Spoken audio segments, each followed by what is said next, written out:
Le groupement d'employeurs, tu sais ce que c'est, toi? Oui, c'est une structure employeuse qui mutualise les emplois. En général, le groupement d'employeurs est une association loi 1901, parfois une coopérative. L'idée, c'est que des entités très diverses comme des clubs de sport, des collectivités territoriales ou des centres de loisirs puissent mutualiser leurs besoins en temps partiel pour en faire des emplois à temps plein. Cela peut concerner des éducateurs sportifs, des animateurs socioculturels, des secrétaires, des comptables, bref, tout type de métier. D'accord. Et quel est l'intérêt? Les avantages sont nombreux. Imagine, un salarié qui multiplie les contrats de quelques heures à droite et à gauche. Il est formé et compétent, mais cette situation n'est pas très confortable. Il pourrait avoir envie de partir pour une situation plus simple. Oui, c'est sûr, c'est ce que je ferais. Alors que ces différents employeurs, en se regroupant au sein d'une même structure, pourraient lui proposer un CDI, peut-être même à temps complet.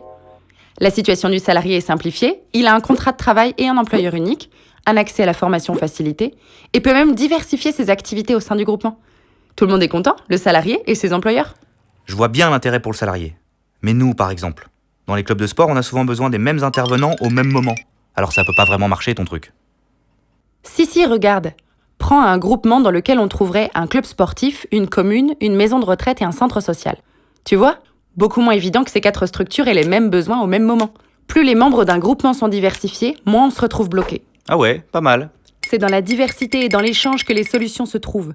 Et il y aura peut-être même d'autres projets de collaboration qui pourront naître de ce groupement. C'est ça le développement local avec des emplois stables. Alors oui, vu comme ça, la diversité, l'échange, c'est beau.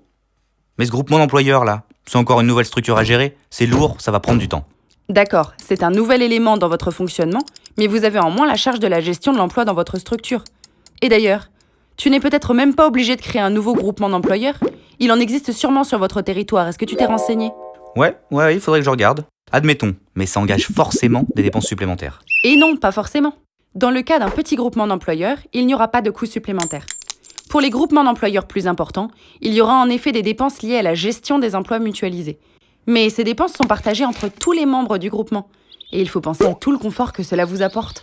Cela vous permet aussi en interne d'avoir du conseil en ressources humaines, un service de remplacement, une formation professionnelle facilitée pour le salarié, un vrai déroulement de carrière et surtout des emplois pérennes. En plus, bien souvent dans le groupement d'employeurs, vos emplois deviennent éligibles à plusieurs aides de l'État ou des régions.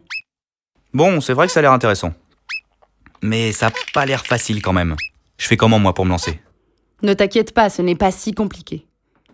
Il suffit de contacter les services de l'État en charge de la jeunesse et des sports, la direction départementale ou régionale. Tu pourras être informé, conseillé et orienté.